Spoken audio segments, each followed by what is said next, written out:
everybody, JC here with another T&I toy review. And today's review is in association with MarvelousNews.com, your #1 news source for everything Marvel. And for today's review, we're going to take a look at the new S.H.Figuarts Avengers Age of Ultron War Machine figure. Now this figure comes packaged in the same style of packaging that we've seen with the other Age of Ultron S.H.Figuarts. You've got the figure clearly displayed in a window box packaging. You've got the War Machine Mark II off to the side. On the window you have the Avengers A, and then also down here in the corner you have, I guess that's supposed to be a War Machine type logo. And then you have an image, a close-up image of the figure and the Avengers Age of Ultron movie logo. On the sides we just have, again, images of the figure. And then on the back we have various images of the figure showing off the various poses and accessories that the figure comes with, and then some writing that I can't really read.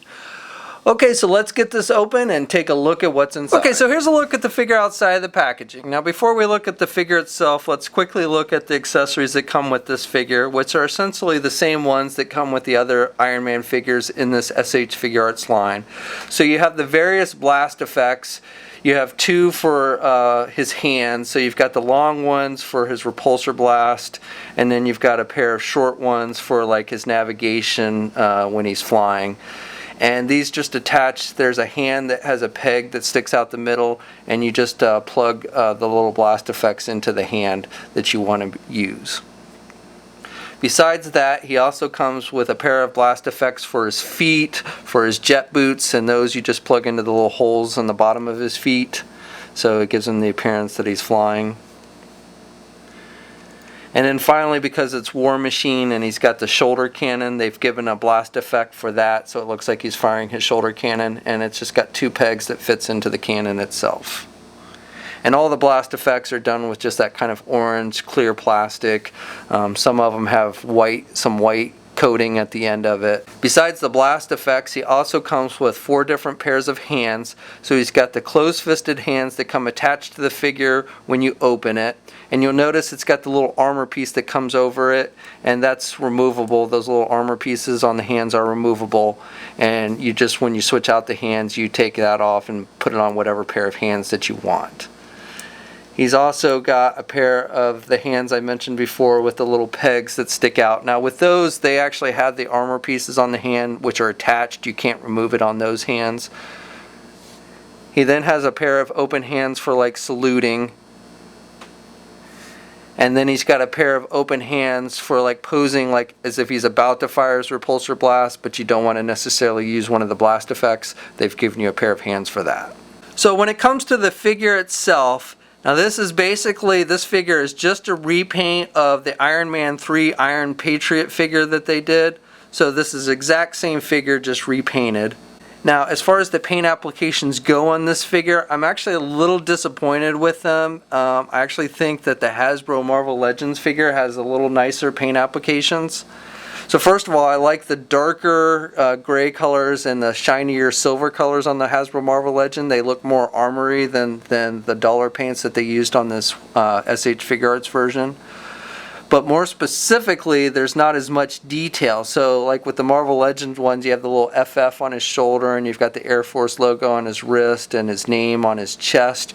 You don't have any of that with this S.H.Figuarts version, none of it. So the detail just is not quite there on this S.H.Figuarts one as far as the paint applications go.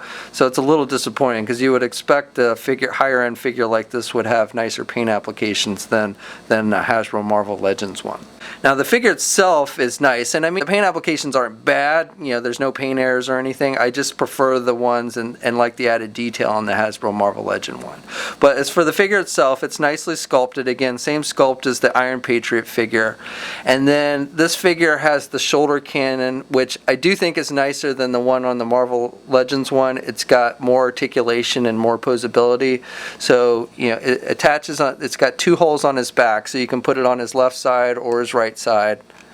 And then you can, move it up and down. You can move the cannon itself. It's got multiple points of articulation. So there where it attaches on his back, you can rotate it.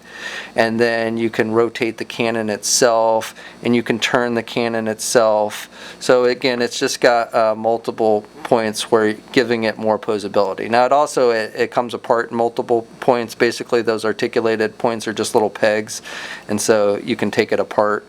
But you can get the gun basically facing completely forward, and you can even have it kind of pointing down in front of him, or you can turn it so you can't see the cannon at all from his back. So again, I just like the cannon on this better than the one that came with the Marvel Legends version. So the figure stands at about 6¼ inches tall. It's the same height as that Iron Patriot figure.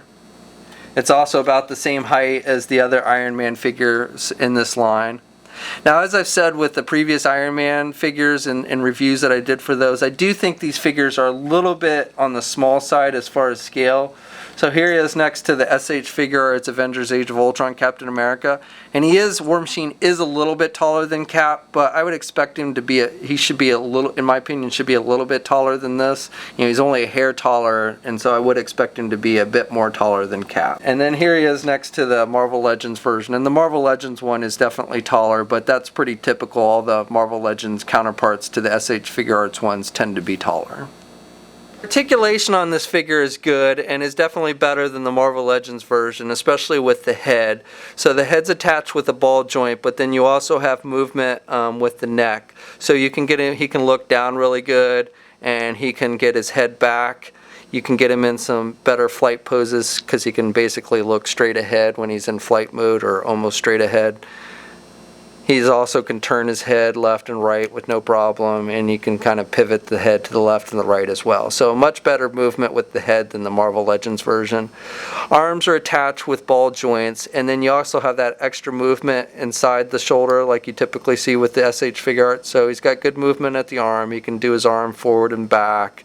He's got good rotation. You've got that shoulder pad, which is articulated. It lifts up, so he can get his arm all the way out.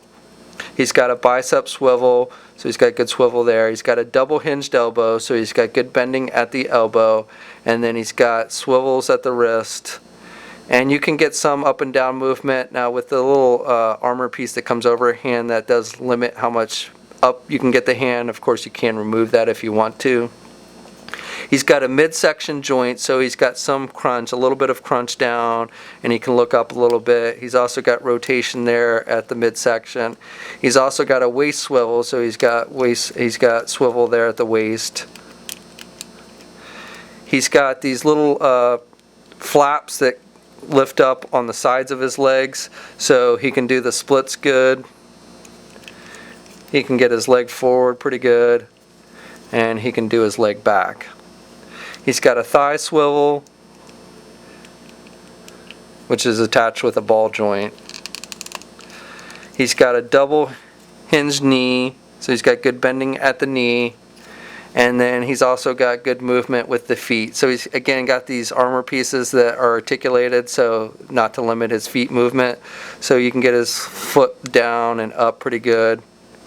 And he's also got rotation there at the foot, and he's got some pivot as well. And then he doesn't really have peg holes, but he's got the 2 holes for the blast effects at the bottom of his feet.